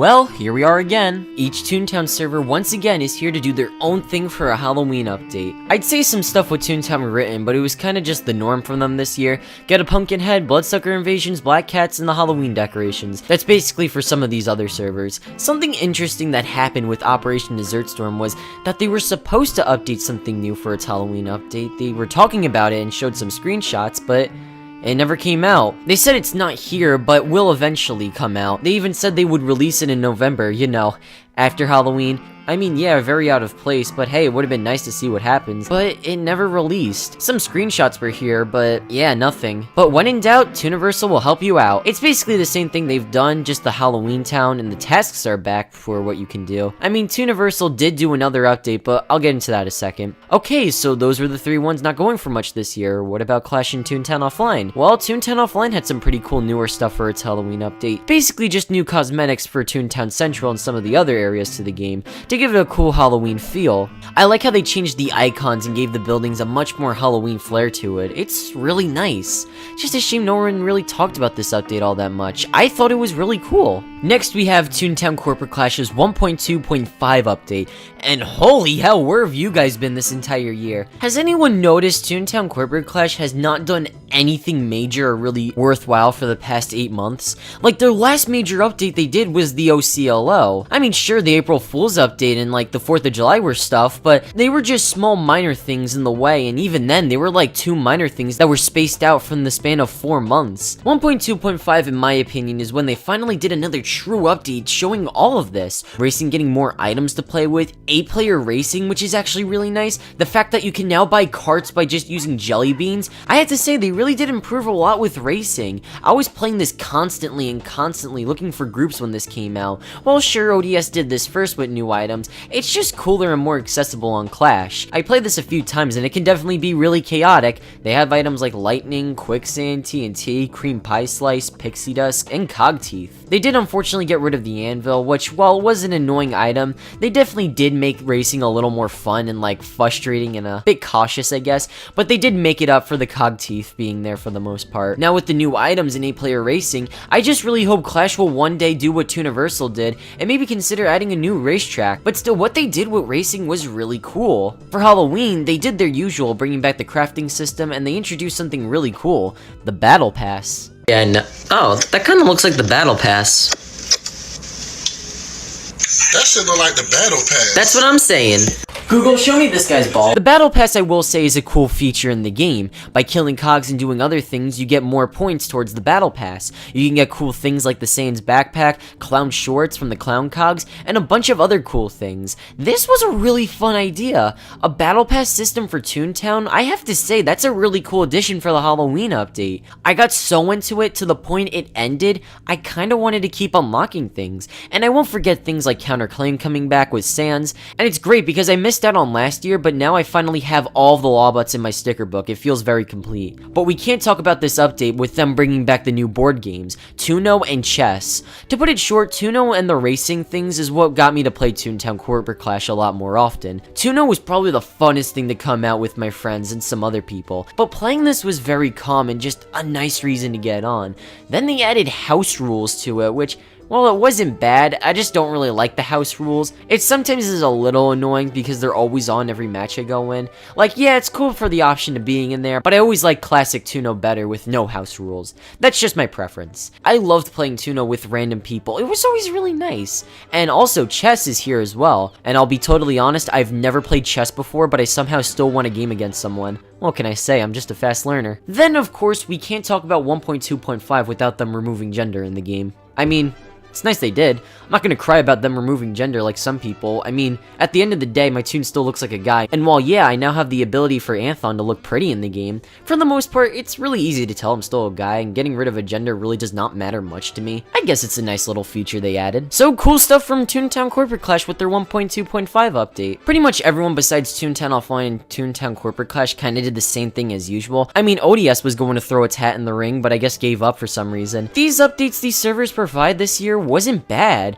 It's better than last year, because I think pretty much all of them kind of did the same thing besides Clash, I believe. But yeah, this was a neat year for Halloween for Toontown. But hold it, everyone, we're not done. We also quite possibly got the weirdest combo for updates. Tooniversal and Toontown Fellowship. Yeah, these two, to be honest, have hardly done anything this year, if anything at all. Fellowship kind of came to me as a surprise along with Tooniversal, because other than them fixing spin, they've done nothing this past year. Fellowship and Tooniversal just do events and blog posts and bug fixes. So Tooniversal updated the game quite a bit, and I gotta say, it's for the better. Some of the things I noticed, that laugh lanes are closed, which, yeah, was probably necessary since bowling is not out. The districts page being all changed up with this nice new layout, and this cool feature for you to delete your gags from the menu. You can also make your sticker book transparent. Speedy Street is finally finished. Man, it's about time. Not Victory Lane though, but hey, a nice step in the direction. And going to Acorn Acres, it's different. The pet shop and gag shop are gone. I mean, it wasn't bad that they were here, it was just reused from Donald's Dock. Yeah, it's a little different with these things moved around a bit. We also have some moles here for you to stop on, the same ones from Boss Bot HQ. I guess the area is not bad. The same street was also being improved, which actually looks a little nicer. And yet again, Fluffy Farm's getting some changes. Okay, look, this isn't bad, it's nice, I like how this looks, but Fluffy Farms does just not have a farm feel at all. This feels like a woodsy area, like a certain spot in the woods for some reason. If they're going for a farm feel, yeah, this does not capture it. However, I do like that they redid this area a bit. It's not bad, but it's just confusing to what they're going for. They also finished the building names here for Fluffy Farms, which is actually really nice. Then they have a new chat log for the game, which looks oddly familiar to Toontown Offline. Which Toontown Offline's looks oddly familiar to ODS. That never came out. Yeah, that's weird, but it's okay. It looks alright, I guess. Some other cool things were like scrapped music making its way into the game. There's new music for Cashbot HQ, The Lost Central, the final round in the CJ, and I believe for Fluffy Farm's interior as well. And yeah, that does it for Tooniversal. A very weird, out of nowhere update. It's cool this update is here to help improve a lot of stuff with the game. I wish to see them do this more often with stuff like this. Just trying to, you know, fix up and improve certain aspects of the game, because there's still a lot you could do for this. I hope to see more stuff like this happening. They've been doing a lot to improve the game, which I'm really glad to see from Tooniversal. Keep up the good work, guys. Then Toontown Fellowship updated, which is probably the weirdest thing ever considering they only update once in a blue moon. Plus, a lot of the things they really add were just ideas taken from other servers, like the new gardening area, which looked the exact same from Tooniversal's, but they've been doing some other things like that, like inflation with gags. That's very strange, but some nice stuff like people being able to create and customize their own Ubers, having icons that look really weird for some reason. Basically, Toontown Fellowship kinda has some weird updates, but they updated for the first time this year. Also, I don't know why, but while playing Toontown Fellowship, everything's just wiry, so like all these wires are just here for some reason in the game. In October, they added something brand new. A brand new building in Toontown Central, and going into this building, there's this bear that offers you rewards. Wow, this is literally just a silly meter update. Like, decreased fish rarity, double racing tickets, and stuff like that. That's basically the silly meter update. I mean, I saw what they were going for, but don't you think that's literally a tad bit too similar? I mean, it also introduced flippy coins. It's good to know that money is currency in Toontown, considering... doesn't that go against what the Toons stand for? Like the cash bots and stuff like that with money and coins? I mean, Scrooge McDuck does, I guess, but I don't know. I mean, it's okay, I just don't understand some of the things they've done here. Like, why does this blog post make it sound like the Toons are business people talking about making a living? Since when does that you know what? I already ranted about Toontown Fellowship before, they get the idea. If they can add hot tubs unironically, honestly, they can add anything. It's not bad, but Fellowship really does confuse me a lot at times with them adding certain things. So you know what, let's just move on to November. Hey, wait a minute. Why did they repost a remastered Stomper Room on Joey's Twitter? What could this possibly mean? Well, this is happening. Field offices are most definitely coming out either this month or next month. Just one problem, this isn't the field office video. I don't really want to talk about field offices in this video for a few reasons. One, I'm still working on the tasks, plus I want to do a video where it's literally just me talking about everything with this. So whatever, I don't talk about the lore, so what? Well, that's just it. No one did anything this month. Alright, fine. The best I can do is just give a brief summary of it. So around this time in October, the Toontown Rewritten team kept talking about how field offices were nearing completion and just basically told that when they are here, you'll know that it's coming soon. So for the lore of the game, they would do some daily showcases with newer things regarding it. On the website, the game, the phone for some reason. Yeah, so this whole month people were just figuring out and showing some new teasers and things regarding the Sellbot field offices. It seems like after all this time, they were finally coming. There we go. That's pretty much all I'll say when it comes to November. Trust me, it was way more exciting of a time when it was all going on for people, but I really want to talk about this more in depth in my field office video. Well, I can't talk about TTR, let's talk about Toontown Offline, Universal, Operation Desserts, Corporate Clash? Okay, Clash is here to help talk to me about something that happened this month. Literally, just give me something to talk about. I said something! So, the Turkey Tunes are back from the 24th to December 2nd. Yep, that's all I really have to say. See, this month had nothing going on. Hell, March had more going on that I could talk about.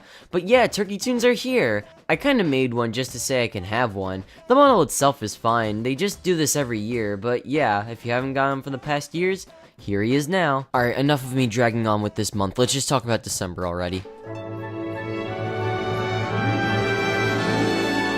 So yes, I know field offices finally came out, the release date was announced for December 3rd. Look, I want to talk about this more than anyone, but again, I don't want to discuss this here just yet. I will say, so far, I've been real. Yeah, look, if I were to tell you guys my thoughts, this video would be like an hour and a half longer than it already needs to be. I promise, I'll make a good separate video dedicated towards field offices, telling everything about it, its beginning, and in my experience with it, so stay tuned when that comes. Well, it's Christmas after all. So Universal, Toontown Rewritten, and Corporate Clash were at it again, just doing the usual stuff. Same things for all of them, but I never really talked about them all before, so let's have a look.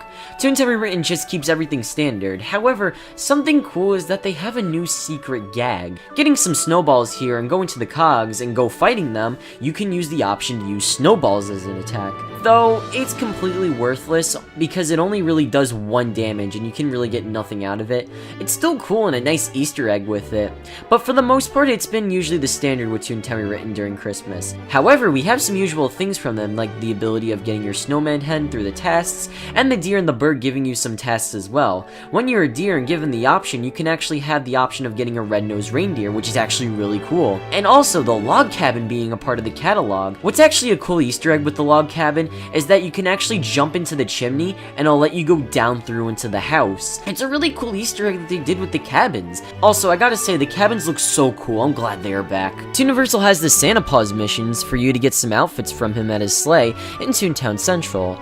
It's an okay enough task, nothing really that special, but like the Halloween Town, it has some missions for you to do during the season. But oh my god, can these tasks sometimes just not know how to make tasks? Like, they aren't bad, but they just feel like they make them long just to say that they're longer, not because they're fun. It's basically just go get this cog, now this cog, now this cog. They really don't do too much with it, and it really does get boring after a while. Like, it's okay, but eh. And Toontown Corporate Clash pretty much doing the same thing they usually do, being the area of Toon Sled Town being available again. It's in an area that's been added into the game for a while, but I've always adored this area. It's really cute and nice. I don't know, these side areas they add to the game are always just so fun to explore and play around with. You could do some tasks as usual, and have this minigame where you need to collect all the presents and bring them back to the Christmas tree, but not let the cogs steal the gifts. To stop them, you have to hit them with some snowballs. It's a really fun minigame, just never play it with more than 40 people because it becomes really fun with that many people stealing gifts, but then again, they do spawn all the way over here since no one really pays attention to this area while playing. But still, have like no more than 15 people playing because anything over that is just way too much. After playing the minigame, you actually get some cool prizes in the mail, which is actually really cool. Toontown Offline, while having nothing to do with Christmas, added something kinda slightly on Christmas Day as well, being that the Toontown Plains have this hub area for certain sections for people to make their own creations. This hub looks pretty familiar, that's because it's the same as the one in the launcher. It's a nice addition for the hub. I'm not sure why, but something about this just gives me Roblox vibes for some reason. It's a certain section for people to make their own creations, which is actually pretty nice. Toontown Rewritten also adds something slightly new, the ability to present yourself in offline mode. It's a cool feature and can be useful for some people who just don't want to be bothered. I mean, I might not use it all the time, but it can could have its usefulness at times. Clash and Toontown Rewritten updated slightly yet again with some smaller things. Clash, when logging on to the game, gave you some New Year's Eve clothing with some glasses and an outfit, which is kinda cool. Then the coolest thing with Toontown Rewritten was Samantha Spade's office now being black and white. This has something to do with the field office update, but to be fair, it doesn't have too much relevance other than it's just a neat little touch to the game. However, if you do want to break the game, all you need to do is go into 3D effect, run out of the building, and boom, we broke Toontown Rewritten. It's even worse when you're seeing the game turning it off, like, oh my god. Yeah, so the game's textures are all messed up, basically doing this, and going into Toontown Central and other areas, they all looked messed up besides the interiors for some reason. But yeah, if you want to make it look worse, turn off the 3D mode and okay, what the hell? We're playing Cyberpunk Toontown now. Also, putting in codes from coming to town and on the shelf, you would get these cool items in the mailbox. And yeah, these outfits are actually pretty cool. And also, when I was checking my mailbox, I was invited to a party from 2200 February 12th. That's my girlfriend's birthday. You guys should wish her a happy birthday when that day comes. And finally, to end off the year, we're given one last update by Operation Desert Storm. They seemingly out of nowhere updated that the game's soundtrack was revamped, and they weren't lying. For the most part, playgrounds are way different. Most of the music here, in my opinion, are better remakes for the game. While yeah, Toontown Central and some other areas were pretty good. I don't know, I just wasn't too huge with it. I like the newer themes like Toontown Central and the newer COG facility themes. I also like the street fight ones because they are brand new and they've never had their own music before. I really like that touch as well. Some of the tracks are okay and they're actually better than the original ones they had. I mean, there aren't any I hate, it's just the same-ish quality with them. I will say this revamp isn't bad, but some of the themes are just a little in my opinion. I'm glad these songs are here in ODS since it makes the game way better, and it was from the original composer who made them all those years ago, so it's cool to see him improving on his old work. Well, that's everything.